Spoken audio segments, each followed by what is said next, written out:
My name is Michael Hogan. I'm a doctor. I joined the Navy after I had finished medical school in about 1954. I don't remember exactly. I was in for almost 3 years. I decided that I wanted to help out in the service.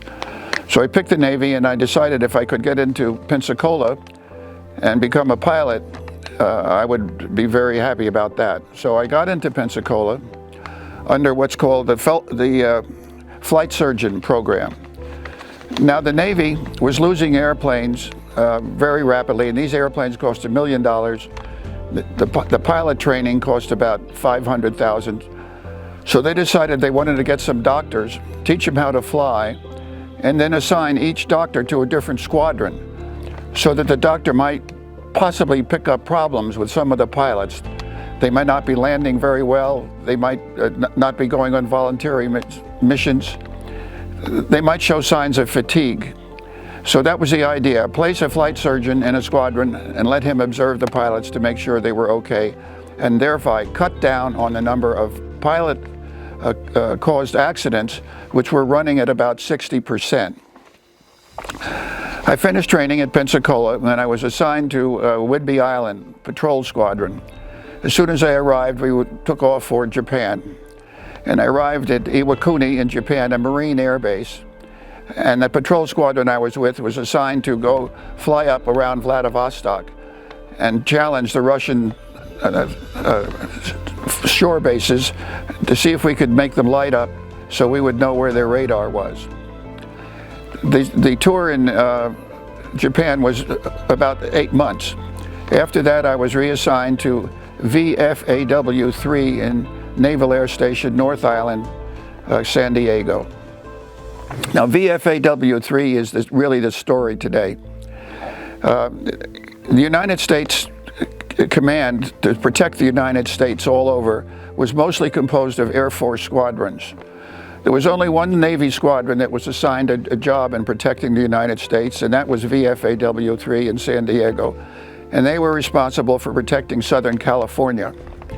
They flew the F-4D, the Hornet, one of those planes that went down about 200 yards and then took off vertically and got to 2,000 feet in about 5 seconds. 20,000 feet, I'm sorry, I apologize. While I was there at VFAW-3, they decided to have a contest with the Air Force. And so they challenged an Air Force squadron, and they called it Top Gun. And they did the exercise or the combat over Yuma, Arizona, in a desert. While we were training over there at Yuma for the contest, we had an unfortunate accident. A gas station called up the base and said they just heard a explosion. Well, we'd had a flight going off that morning at about 5 o'clock, a test flight, and when they tried to contact all the pilots in that flight, they couldn't contact with the one in the rear. So they sent me out with some other people on a helicopter to look for him.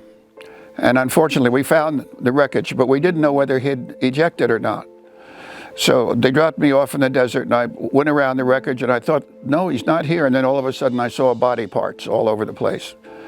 So we knew that he had died in the crash. We were missing the tail section when an inspection occurred, and we found the tail section about 2 miles from the crash with the cockpit cover in it. So what had happened is somehow the cockpit cover had come off the airplane, smashed into the tail, destroyed communications, and turned the plane into a spin. And he had not had time to get out, and he had crashed. So the Navy won that one. The side effect that the sponsor of this incident was Rock Hudson, of all people. And it was called Top Gun, and they continued it for a few more years before they discontinued it. The interesting thing is then, I'm trying to think of the author who wrote the book, Top Gun. I had it written down here. Oh, Tom Wolfe was the author of the original Top Gun story. And then about 10 years later, they made a movie, Top Gun, with Tom Cruise. I lost several good friends in squadrons in the Navy. And it was hard to get over that. But I'm sure everybody in the service experiences that when they're in a situation where they might lose their life. Combat, certainly, but also flying over dangerous areas, flying in new airplanes, flying in airplanes that aren't always perfect. So there was a mortality, and that was the mortality, as I said earlier in this conversation, that prompted the Navy to establish the Flight Surgeon Program to try and cut down on the number of pilots and airplanes who were being destroyed. My career continued for a little bit longer in the Navy, and finally I retired. Just before I retired, I was promoted to a lieutenant commander, and then I decided that I wanted to return to my civilian practice as a plastic surgeon. Thank you very much.